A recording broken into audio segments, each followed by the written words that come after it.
Hello students, आज हम लोग देखेंगे metals and non metals. Metals and non metals का लेक्चर नंबर 3 है। सेकेंड लेक्चर में हम लोग पढ़ रहे थे मेटल का रिएक्शन विथ ऑक्सीजन। हमने बताया था उसमें कि मेटल और ऑक्सीजन दोनों आपस में कैसे रिएक्शन करते हैं, और उसमें जब वैलेंसी का चर्चा आया था तो हमने बोला था कि वैलेंसी का एक अलग से वीडियो बनाऊंगा। लेकिन अभी देखिए, मेटल विथ ऑक्सीजन को जितना अगर आप समझे थे कि ऑक्सीजन और मेटल कैसे रिएक्शन करते हैं, दोनों आपस में कैसे कंपाउंड का फॉर्मेशन करते हैं, उसके बाद हम आपको बताने वाले हैं इसके ऑक्सीजन से रिएक्शन में क्या क्या टर्म आ सकते हैं। पहला है reaction of metal with oxygen. उसी दिन हम लोग देखे थे कि जब मेटल ऑक्सीजन के साथ रिएक्शन करता है तो आपका बनाता है मेटल ऑक्साइड।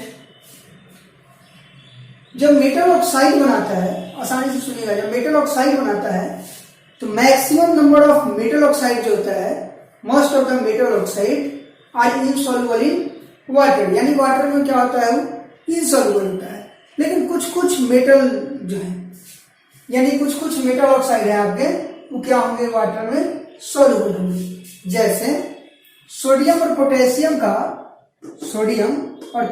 का जब आप ऑक्साइड लेंगे, सोडियम और पोटेशियम का ऑक्साइड लेंगे और वाटर में इसको डिजॉल्व करेंगे तो ये क्या हो जाएगा, डिजॉल्व हो जाएगा और बना लेगा सोडियम हाइड्रोक्साइड,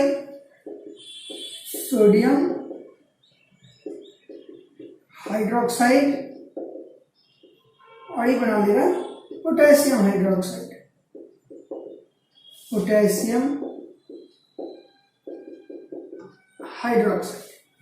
एक बना लेगा आपका सोडियम हाइड्रोक्साइड और दूसरा बना लेगा पोटेशियम हाइड्रोक्साइड, जिसको हम लोग अल्कली भी बोलते हैं। क्या बोलते हैं, अल्कली बोलते हैं।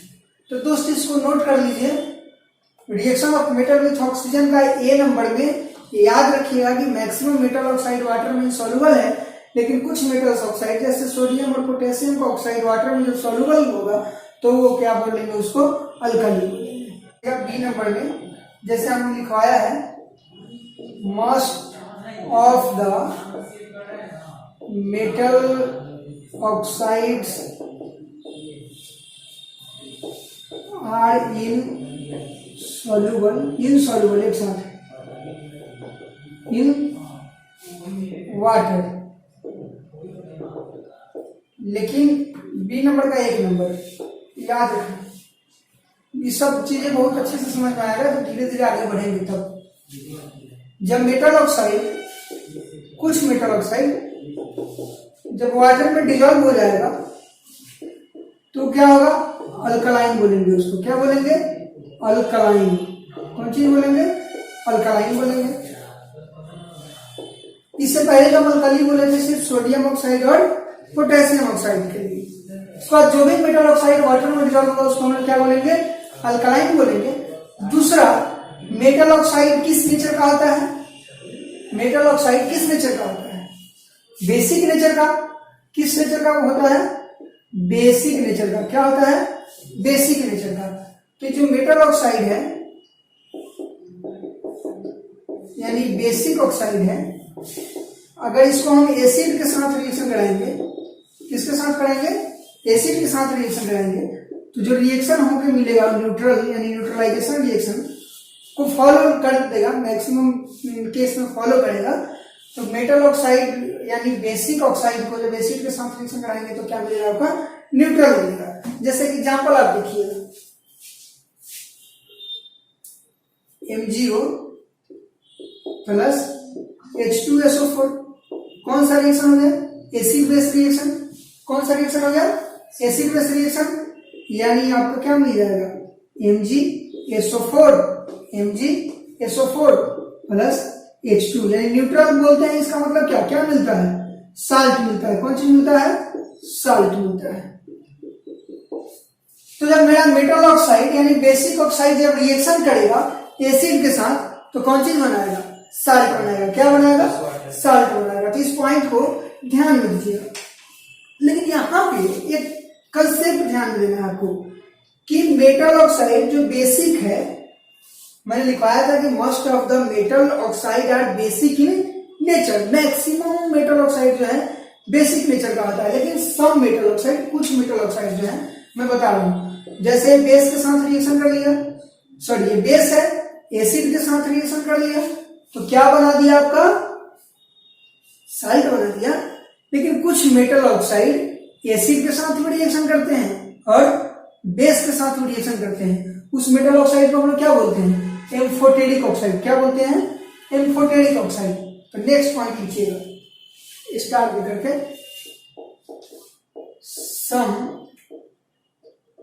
Metal oxide reacts with acid as well as base. So it is called amphoteric oxide. बहुत मजा आने वाला है। कुछ मेटल ऑक्साइड एसिड के साथ रिएक्शन कर लेते हैं और बेस के साथ रिएक्शन कर लेते हैं। गलत नहीं हो गया कि सर बेस, जब अगर मेटल ऑक्साइड बेस है तो उसको तो सिर्फ एसिड के साथ रिएक्शन करना चाहिए। लेकिन मैंने बताया था कि कुछ मेटल ऑक्साइड, कुछ के बारे में, जो एसिड और बेस के दोनों साथ रिएक्शन कर लेते हैं तो उसको हम लोग क्या बोलते हैं, एम्फोटेरिक ऑक्साइड। वो कौन कौन होते हैं एलिमेंट तो ऐसा जो इस टाइप का एम्फोटेरिक नेचर रखते हैं, जैसे जिंक होंगे तो जिंक ऑक्साइड ये आपका क्या होगा, एसिड ऑक्साइड होगा, बेस ऑक्साइड होगा, एम्फोटेरिक ऑक्साइड होगा। तो सर ये तो मेटल है तो बेस होना चाहिए, लेकिन नहीं दोस्तों, एम्फोटेरिक हो जाएगा। जैसे Al2O3 एल्युमिनियम ऑक्साइड, ये भी आपका एम्फोटेरिक हो जाएगा। तो हम याद करने के लिए चीज बताते हैं, कितना मेटल है, कितना मेटल ऑक्साइड है जो एम्फोटेरिक ऑक्साइड का प्रॉपर्टी रखेगा। तो याद रखना है आपको Sb, Zn, As, Sn, Pb, A। बस आपको याद रखना है इतना ही मेटल ऑक्साइड है जो एम्फोटेरिक देगा। बेरिलियम भी मिलता है लेकिन मेनली इतना ही वो आपको ध्यान देना है। Sb, Zn यानी antimony, zinc, arsenic, tin, lead, aluminium, इसी का जो ऑक्साइड होगा वो कौन चीज होगा, एम्फोटेरिक ऑक्साइड होगा। इसको आप ऐसे याद कर सकते हैं, टीचर लोग लिखवाते हैं, सब जन की आस सुनो प्रभु अल्लाह। समझ में, बस आराम से सुनना है। सब मतलब Sb, जन मतलब Zn, की आस मतलब As, सुनो, सुनो, Sn प्रभु, Pb अल्लाह, क्या मस्त है, यानी Sb, Zn, As, Sn, Pb, A। तो इस तरह से आपको क्या करना है कि ध्यान रखना है, इसका जो ऑक्साइड होगा, इसका जो भी ऑक्साइड होगा वो किस नेचर का होगा, एम्फोटेरिक नेचर का, एम्फोटेरिक नेचर। समझ, किस नेचर का होगा, एम्फोटेरिक नेचर का होगा। अब ध्यान दीजिएगा। तो सर आप बताइए, तो जो एम्फोटेरिक ऑक्साइड है कैसे एसिड के साथ रिएक्शन करेगा और बेस के साथ रिएक्शन करेगा। बस एक मिनट ध्यान देना है। जैसे हम एक एग्जाम्पल ले लेते हैं,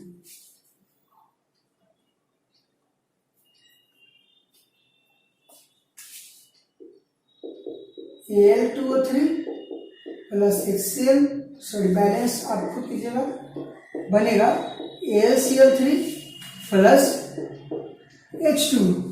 बैलेंस कर लीजिए, 2 एल्युमिनियम, क्लोरीन 1 है, अगर 2 से यहां पर मल्टीप्लाई करेंगे तो कितना क्लोरीन हो जाएगा, 6। तो इसको 6 से मल्टीप्लाई कर देते हैं, हो जाएगा। और इधर 3 ऑक्सीजन है, इधर में 6 हाइड्रोजन है, तो इधर कितना से मल्टीप्लाई करेंगे, 3 से कर देंगे। यानी ये कौन चीज से रिएक्शन किया, एसिड से। जब एसिड से रिएक्शन किया तो किस ऑक्साइड का प्रॉपर्टी दिखा रहा होगा? बेसिक ऑक्साइड का। किसका प्रॉपर्टी दिखा रहा होगा? बेसिक ऑक्साइड का। अभी हमने बताया कि कुछ मेटल ऑक्साइड जो है, some metal oxide show both property, acidic oxide and basic oxide both. यानी एसिडिक ऑक्साइड का भी प्रॉपर्टी दिखाएगा ही, बेसिक ऑक्साइड का भी दिखाएगा, इसलिए इसको क्या बोलते हैं? एम्फोटेरिक बोलते हैं। तो कब दिखाएगा? तो जब आप एसिड के साथ रिएक्शन कराओगे तो बेसिक ऑक्साइड का प्रॉपर्टी दिखाएगा, और जब बेस के साथ रिएक्शन कराओगे तब इसका प्रॉपर्टी दिखाएगा। अगर मान लो यही Al2O3 को तुम NaOH के साथ रिएक्शन करा दो तो NaOH क्या है? बेस है। बेस है तो किसका प्रॉपर्टी दिखा देगा? एसिड ऑक्साइड का दिखा देगा। तो सर इसके साथ रिएक्शन करेगा तो क्या बनेगा? क्या बनेगा बोलो? NaAlO2 plus H2O। बैलेंस करो इसको, ठीक है? बैलेंस कर लोगे, 2 से यहां मल्टीप्लाई कर दो, 2 से यहां मल्टीप्लाई कर दो। क्लियर? समझ आया? तो जब बेस एसिड के साथ रिएक्शन कराएगा, सॉरी जब एसिड होगा तो बेसिक बिहेवियर दिखाएगा, जब बेस होगा तो ये एसिडिक बिहेवियर दिखाएगा। तो इसी को हम लोग क्या बोलेंगे? Amphoteric oxide. यानी किस नेचर का हो जाएगा ये? Amphoteric nature. ठीक है?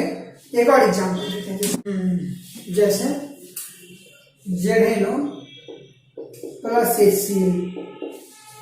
ZnO मैंने बताया था कि Sb, Zn, As, Sn, Pb, A यानी antimony, zinc, arsenic, tin, lead, aluminium, ये सब आपका क्या होगा? एम्फोटेरिक ऑक्साइड होगा। एम्फोटेरिक ऑक्साइड का मतलब क्या होगा? जो एसिड के साथ में रिएक्शन करे और बेस के साथ में रिएक्शन करे। गुड। तो ये आपका ZnO है। जब HCl से रिएक्शन कराओगे, यानी एसिड है HCl, बहुत अच्छा एसिड है, कि किसका नेचर देगा? बेस का नेचर देगा। तो बनेगा क्या? ZnCl2 plus H2O। क्लियर? लेकिन यही ZnO को आप NaOH के साथ रिएक्शन करा दो तो ये बन जाएगा Na2ZnO2 प्लस H2O। बैलेंस कर लेने का, समझ आ रहा है? बैलेंस कर दोगे।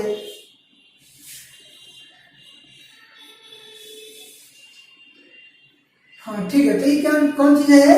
आपका बेस है। तो किस टाइप का बिहेवियर दिखाएगा? ये अगर बेसिक ऑक्साइड से है तो एसिडिक बिहेवियर दिखाएगा। यानी फाइनली ZnO क्या हो जाएगा? एम्फोटेरिक। ठीक है? तो फाइनली नेचर क्या आ जाएगा? एसिडिक नेचर का हो जाएगा। ऐसा ही सब जो रिएक्शन कराएंगे तो कौन सा बिहेवियर शो करेगा? एम्फोटेरिक। अब एम्फोटेरिक समझ में आया?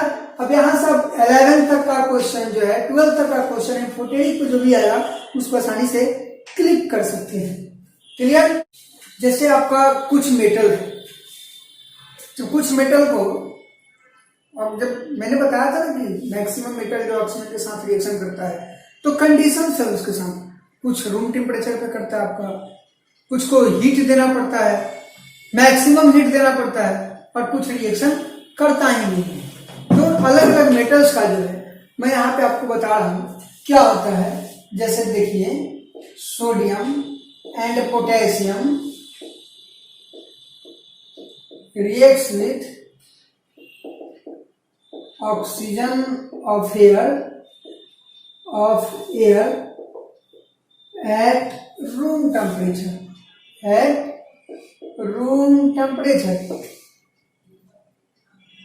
यानी किस पे रिएक्शन करता है?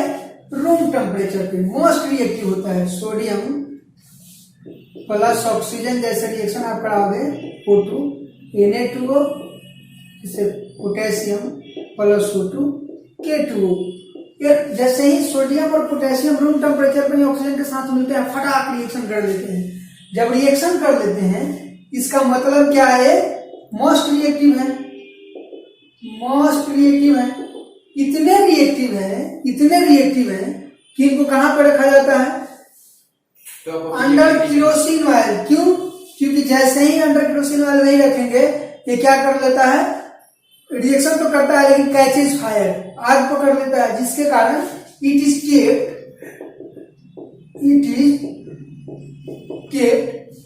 Under kerosene oil. कहां पर रखते हैं इसको? केरोसिन ऑयल के अंदर में रखा जाता है। क्यों रखा जाता है? इसको अगर जैसे ही केरोसिन ऑयल के बाहर निकालते हैं रूम टेम्परेचर पे क्यों ना, जैसे ही रिएक्शन करता है क्या कर लेता है, कैचेज फायर, आग पकड़ लेता है। ठीक है, तो इसके लिए हम इसको कहां रखते हैं? अंडर केरोसिन ऑयल रखते हैं। इसको याद रखिएगा, यहां से आपका क्वेश्चन बनेगा, ऑब्जेक्टिव क्वेश्चन बन सकता है कि बताइए कौन ऐसा मेटल्स है जिसको हम केरोसिन ऑयल के अंदर में रखते हैं। तो कौन से मेटल को केरोसिन ऑयल के अंदर में रखते हैं? तो सोडियम और पोटेशियम को केरोसिन ऑयल के अंडर में रखते हैं। जैसे नेक्स्ट देखिएगा,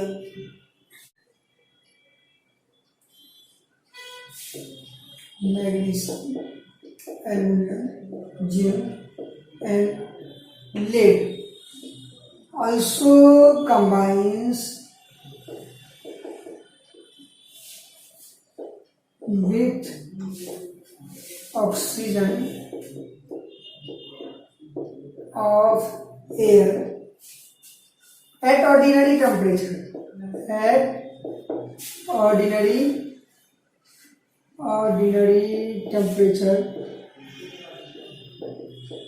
to form protective layer,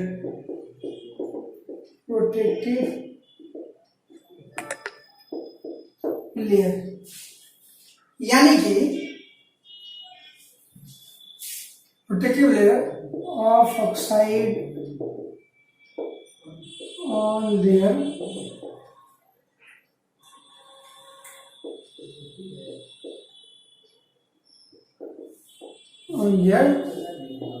surface.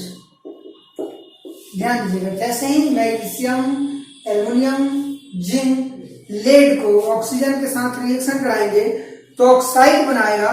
और कौन सा ऑक्साइड बनाएगा? यानी कि प्रोटेक्टिव लेयर ऑफ ऑक्साइड अपने ही सरफेस पे एक मेटल ऑक्साइड बनाएगा जो क्या करेगा, उसको प्रोटेक्ट करेगा। जैसे कि हम एग्जांपल लिखते हैं 4Al प्लस 3O2 बैलेंस खुद कीजिएगा, 2Al2O3, 2Al2O3, ठीक है। तो ये जो आपका एल्युमिनियम ऑक्साइड बना, ये जो एल्युमिनियम ऑक्साइड बना है क्या है? प्रोटेक्टिव लेयर है। कौन चीज है? प्रोटेक्टिव लेयर, प्रोटेक्टिव लेयर हुआ आपका 4Al प्लस 3O2 से बना आपका 2Al2O3। नेक्स्ट, जैसे Mg है, मैग्नीशियम है, ऑक्सीजन के साथ रिएक्शन कराएंगे तो ये आपका बनाएगा MgO। क्या बनाएगा? MgO। बैलेंस कर लो, 2MgO मैग्नीशियम ऑक्साइड बनाएगा, लेकिन प्रोटेक्टिव लेयर होगा व्हाइट पाउडर का। क्या बनाएगा आपका? ये व्हाइट पाउडर का। क्लियर दोस्तों? तो इस चीज को ध्यान में आपको रखना है। तो आपका iron does not burn in air even with strong heating but begins to glow with bright। Iron जैसे जैसे देख रहे हैं, सोडियम, पोटेशियम, उसके बाद मैग्नीशियम है, एल्युमिनियम है, जिंक है, लेड है, आयरन है, यानी रिएक्शन थोड़ा थोड़ा ऑक्सीजन से क्या होते जा रहा है, दूर होता जा रहा है, यानी कम रिएक्टिव होते जा रहा है। तो इसको रिएक्शन कराने के लिए आप बहुत हीट करते हैं, बहुत ज्यादा हीट करने के बाद थोड़ा बहुत रिएक्शन करता है, यानी ये ग्लो करने लगता है, ब्राइट लाइट का ग्लो इसमें दिखने लगता है। याद रखना है, on heating but begins to glow with bright light, यानी जब रिएक्शन कराएंगे तो आपका Fe3O4 का ब्राइट लाइट ग्लो करेगा, जो कॉम्बिनेशन होगा FeO प्लस Fe2O3, यानी iron 2 oxide plus iron 3 oxide का। किसका किसका कॉम्बिनेशन होगा? Iron 2 oxide plus iron 3 oxide का, जो क्या बन के आएगा Fe3O4। अब नेक्स्ट है ये कॉपर। कॉपर भी अब इससे लेस रिएक्टिव हो जाता है, इसको भी हम क्या करते हैं, बहुत हीट देते हैं, तभी जाके कवर करता है, एक ब्लैक लेयर कलर का जो है कॉपर 2 ऑक्साइड, यानी कि जिसको क्यूप्रिक ऑक्साइड हम लोग बोलते हैं, ये जाकर के क्या कर देता है, आपका एक ब्लैक कलर का लेयर बना लेता है।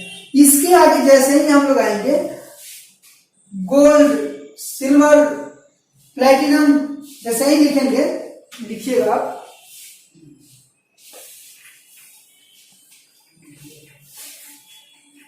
एजी वाला एजी नहीं, AG silver, gold, platinum do not combine with air, यानी आपका ऑक्सीजन से रिएक्शन नहीं करेगा। क्यों नहीं करेगा?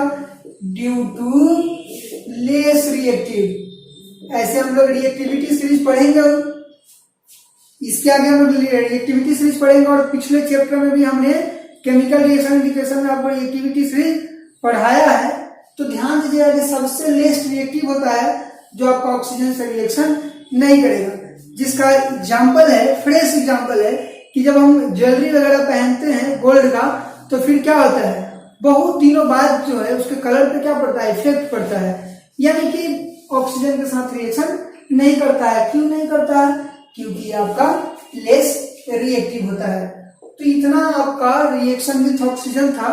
केमिकल प्रॉपर्टीज का पहला properties metal, reaction of metal with oxygen में हमने इतने पॉइंट को पढ़ा, जिसको आपको ध्यान देना है। लगभग 5 या 6 केमिकल प्रॉपर्टीज है, जिसमें सबसे बड़ा केमिकल प्रॉपर्टीज आपका ये था। कल जो केमिकल प्रॉपर्टीज होगा, 5 केमिकल प्रॉपर्टीज को हम अच्छे से एक्सप्लेन कर लेंगे और रिएक्टिविटी सीरीज भी पढ़ लेंगे, तब आपको समझ में आ जाएगा कि सोडियम और पोटेशियम कैसे रिएक्टिव है। और इसे अगर समझना हो तो पहले वाले चैप्टर में आप समझ सकते हैं। Thank you, that's all.